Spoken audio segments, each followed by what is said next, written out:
Hey everyone, welcome back to my channel. Today I wanted to talk about the new movie, The Bride. If you enjoy this video, please consider liking and subscribing. That way, maybe one day when I die, I'll have enough money to pay someone to not resurrect me so I never have to watch this movie again. Alright, I'm sure if you've seen media surrounding this movie at all, you've seen things like mass walkouts, and just that the movie in general is horrible. But I'm here to tell you that, yes, it's horrible. But I'm here to tell you why. So instead of talking about the 6 things that make a movie great, I'm just going to share my spoiler-free thoughts on the film. This story focuses on the fact that Frank, played by Christian Bale, has been alive for a long time and wants a companion. He's lonely. He wants things. So he employs Dr. Cornelia to resurrect a dead woman that can be his bride. The result of this is the character of Ida. The twist with Ida and this story, however, is that Ida is possessed by the spirit of Mary Shelley. Mary Shelley is the author of Frankenstein and lives on a separate plane of existence in this film. That was pretty interesting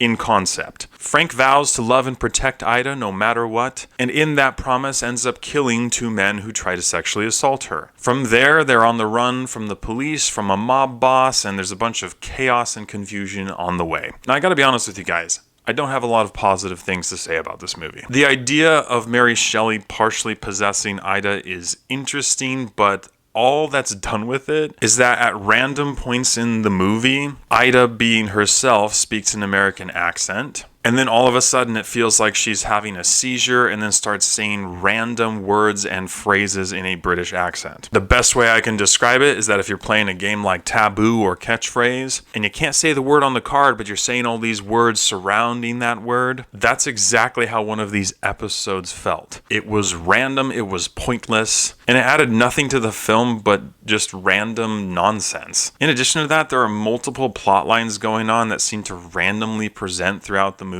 One has to do with detectives hunting down Frankenstein and Ida. Another has to do with a mob boss who originally killed Ida because the spirit of Mary Shelley possessing her knew about some of his secrets and he's wondering why she's still alive. And then the third has to do with whatever quote-unquote love relationship is going on between Frankenstein and Ida. But let me tell you, this movie goes downhill very quickly. And that's because this movie decides to shove the concept of all men bad down the viewer's throat. In fact, halfway through the movie, it abandons most of the plot that's going on and is just random all men bad nonsense. Even if you're on board with that concept in your own way, the script is horribly written, none of the acting performances are good, and the story is so chopped up and chaotic and confusing that this movie is horribly miserable to sit through. There were multiple times where I asked my cousin if we wanted to just walk out and leave. It was probably one of the most agonizing 2 hours I've spent in a movie theater in a long time. This movie is directed by Maggie Gyllenhaal, and I can't help but wonder if the star power in this movie has to do with their connections to Maggie Gyllenhaal. This movie was absolute chaos. It was horribly written, horribly acted, and it's completely understandable why people were walking out. Some basic stats for this movie are that it's just over 2 hours long, it's rated R, there's a lot of profanity, one scene of sexual partial female nudity, a few moments of very graphic violence, and a couple disturbing scenes. There's not much more to say here. All around, this was an absolutely horrible movie, and if we're up to me, I would have walked out of it halfway through. And boy, do I wish I did, because it only got worse.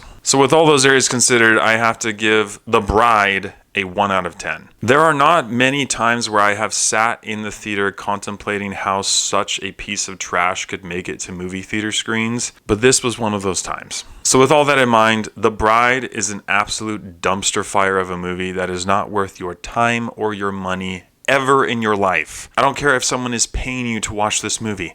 Not worth it. Thank you so much for watching. If you've seen The Bride, I am sorry you've wasted 2 hours of your life. But please let me know what you thought about it in the comments below. As always, I appreciate your love and support, and I'll catch you guys and gals in the next one.